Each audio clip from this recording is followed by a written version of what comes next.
Hello everybody. Welcome to the What If Zone. This is What If Deku is Ghostface. Chapter 2, A Break and the Start of UA. Nizu was working in his office when a notification rings on his phone. Nizu looked and saw it was a Twitter notification. He doesn't pay much mind to it. Putting his phone down and getting back to work, Nizu hears another notification and another. Nizu gets fed up, so he turns off the notifications. Nizu is concerned, however, seeing the teachers also blowing up his phone. Aizawa and Midnight burst through the door, both having serious expressions. Aizawa states an applicant for UA has just been murdered. Midnight continues, and one of our students as well. Aizawa tells Nizu to look at his phone with a somber expression. Nizu does, and sees something he wishes he could unsee. Bibamai Kenranzaki and a boy with a pointy head in the background, dead, while a masked figure is holding up Bibamai by the hair, showing her bloodied face to the camera, and the other one is taking the picture holding up the peace sign. Nizu grows a hateful look towards the two masked figures. We're instituting dormitories. Students must live at UA for their protection. We'll have guards patrolling 24/7. No one leaves the school without permission. The dorms will be necessary for the next several months for the start of the school year. Aizawa nods, approving of the plan, and goes back to his classroom. Midnight does the same and is very concerned for her students and anyone else in the killer's path. Izuku and Toga are at the beach, looking at a sunset, when a notification from their phones spook them. They both look and see that UA sent out a message telling them that the letters to see if they passed or not were sent out to them. Toga and Izuku get up as fast as they can, and rush towards Toga's apartment. While running, Toga beams with excitement, stating, "If we both get into the same class, I'll be teasing you every day, every week, and every month." Izuku blushes and almost loses his balance, but is caught by Toga once more. "You're so clumsy, Aizu." He blushes harder. I am sorry. No. I think it's cute." Izuku looks away, and stammers out, maybe WESS should live together." Toga widely smiles, and hugs him very closely, snuggling into his chest, "Of course. I'd love that." Izuku smiles, "Bet I'll beat you home." Toga smirks, "We'll see about that." They run to Toga's apartment and see the two letters inside. "Looks like I won, Toga," Izuku grins with smugness. Toga pouts, "Isn't it always the man's duty to let the woman win?" Izuku shrugs, "I don't go by the rules. And last time I checked, you don't either." Toga puffs out her cheeks, "I like winning." Izuku, picking up the letters, states, "Me too," then questions, "What if we do a competitive game out of it? We'd both be winners technically." Toga, not sure what he means, has a questioning look. "Aizu, what do you mean?" Izuku explains, "Well, whoever wins could tell the other person what to do, within certain boundaries of course. You're kind of a blood junkie. Not that there's anything wrong with it, but I wouldn't mind supplying you with some." "What will be the things you'd want?" "What would I want? How many competitions will we dash?" Before Izuku is finished mumbling, he is hushed by Toga kissing him. Izuku blushing, while Toga smiles. They hug each other, and Izuku slowly moves Toga's stuff from her apartment to his. Toga questions, "What will your dad think?" Izuku sighs, "Oh, yeah. He's overseas, so he won't know what I am up to. We'll be able to get his money to keep your apartment as a secret hideout and to get more supplies for our operations." Toga agrees and happily moves in. However, it's short-lived as a letter arrives in the mail, telling the students that they'll be living on school grounds. Both Izuku and Toga are kind of mad at that, seeing they just spent the past several months moving Toga to Izuku's apartment. But Izuku decides to turn this to a positive. He tells Toga that they could take a break from Ghostface for the time being, to let it scare people, wondering when he'll strike again. It'll also give them time to assess the different quirks and ways to combat them, making it easier to off their fellow classmates. Toga agrees and enjoys the downtime with Izuku. Back with the teachers. They are discussing recent events involving a student and potential student. Nizu says, "I have already told Aizawa and Midnight what I will do, but I shall say it again so that all of you can know what I am planning. We will institute dorms, have security 24/7, and tell the students that dorms will be mandatory for the time being. The teachers agree that this may be the best course of action. However, Vlad King questions, wouldn't that make the students fear that this Ghostface killer will haunt the school, looking for their next victim? Or lose faith in heroes? Mizu explains, that's why we will say that this is an experiment, telling the students that they'd have 24-hour access to all facilities. The students will also be able to ask any question they'd like concerning hero costumes, fighting, being a certain type of hero, and much more. It will be very beneficial for everyone involved. Vlad King nods his head, thinking the idea is pretty good. The other teachers agree as well, so thus they enact this and send letters to every student and future student of UA. We time skip to the start of UA. Toga and Izuku are moving into the dorms. They are mapping out the school to get familiar with the layout and shortcuts to different areas, making them feel more supernatural when they chase people. They make plans on who to get rid of when the time is right. Now it's time for class. Izuku and Toga are locked arms, going to class, when Izuku is tapped on the shoulder by Achiko. She tells him, thanks for trying to save me. I thought it was pretty heroic of you. Izuku says, putting on a front, it's no problem at all. I thought I would die right alongside you, to be honest. Achiko chuckles nervously, yeah, that wouldn't have been fun. Toga chimes in, I would have lashed out at the world and gone out in a blaze of glory. Izuku nods in agreement, I would have done the same. Achiko looks at the two, you both look cute together.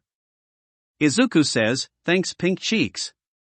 Which causes Uraraka to blush and smack Izuku on the shoulder, don't say that. Toga agrees, yeah, we shouldn't call Pink Cheeks, Pink Cheeks. This makes Achiko blush harder and smack Toga's shoulder, speed walking towards the very large door. Toga chuckles, she's cute. What do you think, Izuku-kun? Izuku blushes, well, yeah, she is. What do you think of her, you know? Toga states, we don't know what she wants or why she wants to become a hero. We could slowly corrupt her though. Showing the discrimination we faced and the injustice of hero society. Izuku nods his head, we can try. Obviously they were whispering this so no one could hear. I mean, they're plotting against Bakugo and the others. When Izuku and Toga reach the class, ignore Bakugo, and sit next to Achiko. Bakugo doesn't notice because of him arguing with a blue-haired guy with what looked to be engines on his legs. However, it's short-lived once the blue-haired boy makes his way towards Izuku, my name is Tenya Ida. I must apologize for my assumptions of you. I was wrong about you. You managed to figure out the true meaning of the test. Again, I am truly sorry. Izuku just stares at him, yeah, it's alright. Then he talks with Toga about horror movies. A pink-skinned girl and a yellow-haired boy with a black lightning bolt in it joins their discussion of horror movies. This is also short-lived when Bakugo growls out, Deku, and flips Izuku's desk over. You quirkless nobody doesn't deserve to be here, Katsuki tells Izuku, almost shouting. Izuku looks at his desk, then Bakugo, oh, hey Bakugo. I knew you'd make it, as he gives a smile towards Bakugo. Izuku is grabbed by the collar, Deku, how did you get into UA? Blackmail? Favors? You're nothing but a quirkless loser. Izuku was being burned by Bakugo's small explosions, before both Uraraka and Toga grab Katsuki by the shoulders, let go. Katsuki, caught off guard by people standing up to him, is about to send an explosion their way, but Bakugo is chopped in the throat by Izuku, and is floating in the air due to Achiko's quirk. Bakugo uses an explosion to launch his way towards Izuku, but his weight comes back, which makes him crash into some desks. He gets up and decides to go after the two girls, but is stopped by Izuku tackling him. Before things can get more out of hand, Aizawa comes bursting through the door, wrapping Izuku in his scarf and disabling Katsuki's quirk. Aizawa demands, what is going on here? Ida explains, waving his arm stiffly, Izuku and his friends were talking about horror movies, but Bakugo lost his mind whenever he saw Izuku, calling him Deku and quirkless. Uraraka and Toga stepped in to help Izuku, but Bakugo continued the assault. He eventually went after the two girls, however he was tackled by Izuku. Aizawa nods his head. Bakugo, if that happens again, you will be expelled without second thought. Bakugo growls. I am being serious, Aizawa states as he releases Izuku from his scarf. Bakugo goes back to his seat, while Izuku, Toga, and Achiko put his desk and chair back. Aizawa keeps looking at Bakugo. It took you too long to get quiet. That's not acceptable at all. You need to get better at silencing. Now, with that being said, put your gym clothes on and meet me outside. Ochako questions, what about orientation sensei? Aizawa states, this is my class, and I can run it however I want. We don't have a lot of time to make you into heroes, so every bit of time counts towards that goal. So hurry up and get your gym clothes on. Everyone does so, and goes to the lockers to change. Izuku particularly looks pretty ripped, and has some scars and burn marks. A guy with spiky red hair goes up to him, you look super manly. How'd you get so buff? He also thinks to himself that Izuku must have done a lot of intense training to get all those scars and burn marks. Izuku whips around and says, oh, I just cleaned up a beach with my girlfriend. The boy says in awe, that's even more manly. I bet she's super ripped too. Yeah, she is. Izuku becomes a bit red in the face. You don't look so bad yourself. Izuku grabs his arm and squeezes it. Thanks, man. Oh, yeah, my name is Eijiro Kirishima. Nice to meet you. The name's Izuku Midoryia. Nice to meet you as well. The yellow, lightning bolt-haired boy introduces himself as Denki Kaminari. Sorry for not introducing myself earlier. I was just stoked that I found some horror movie nerds. Izuku tells him that it was alright, and he introduces himself. I look forward to late night scary movie watching. Denki exclaims, that would be awesome. All three exchanged numbers, and when they all finished changing, they three saw the grape head removing a calendar off the wall. So, what's ya doing there, grape head? Izuku asks with a hand on his shoulder. Grapehead answers, older classmates left a peephole in the wall so us lower class can catch a glimpse at all the hotties on the other side. Izuku coughs and bangs on the wall, Grapehead speaking. The short pervert begins to panic, why'd you out me like that? Ida comes over and robotically chop his arm up and down, this is unbecoming of an up-and-coming hero. You should be ashamed. Kirishima comes over with a disappointing look, this is unmanly. Denki comes and says ashamed, I'm a pervert too, but even I wouldn't peek, dude. So uncool. The grape boy began to be scared, in which Izuku would guide him towards his locker, giving him his gym clothes, and gave him an icy glare, whispering something in his ear, which made the grape boy shudder and frighten to his core. Kirishima asks, what did you tell him? Izuku puts a finger to his mouth in a shushing manner, it's our little secret. Kirishima just shrugs, and everybody goes outside. Izuku overhears some students talking about what occurred during the murder mall incident. Izuku goes over to Toga, we're famous, he whispers to her. Toga grins, whispering, it looks like we'll have a fun time. But then, Aizawa tells the class to stop talking. He then explains that they were to do a quirk apprehension test. He looks to Katsuki, Bakugo, how far could you throw a ball in middle school? He smirks, 67 meters. Now step in the circle and use your quirk, Aizawa says while throwing the ball to Bakugo. Katsuki smiles devilishly, die. The ball is rocketed towards the sky with a great explosion. Everyone, in awe, begins to get excited, especially when the ball went 705.2 meters. A pink-skinned girl exclaims, this is going to be fun. Aizawa gains a stern look, fun. I'll show you fun. The person in last place gets expelled. The students get worried and somewhat outraged, with Okaka stating, you can't do that. It's the first day. Mina chimes in, yeah, that's not fair. Aizawa then goes on a speech telling all the students that life isn't fair, and it's the job of the hero to help when unfairness occurs and to combat it. The students get determined looks and start feeling fired up. Izuku, however, has an impassive look. Even Toga has a bit of excitement, but Izuku just stares at Aizawa, setting him on edge. He then tosses the ball to Izuku, toss the ball as far as you can. Izuku goes into the circle, then gestures to Achiko to come over. Achiko confusedly goes over, asking, "Why did you call me over?" "Make my ball weightless," Izuku tells her. She looks towards Aizawa, who just stares, and touches it. "The ball becomes weightless, thank you," Izuku says while throwing the ball into space. Aizawa smirks, infinity. Everyone in Class 1A stands shocked. Aizawa continues, and since Achiko used her quirk on the ball, it's also her score. "Good job, Izuku.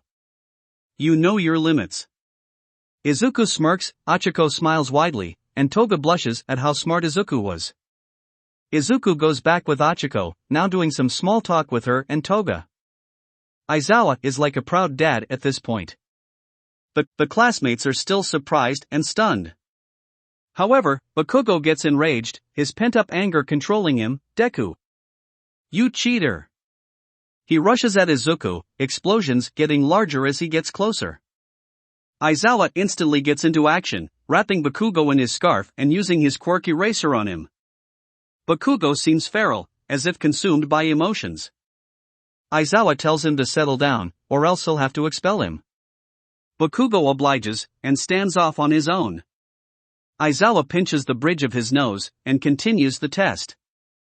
Izuku gets last, but Aizawa explains that he wasn't going to expel anyone for being last.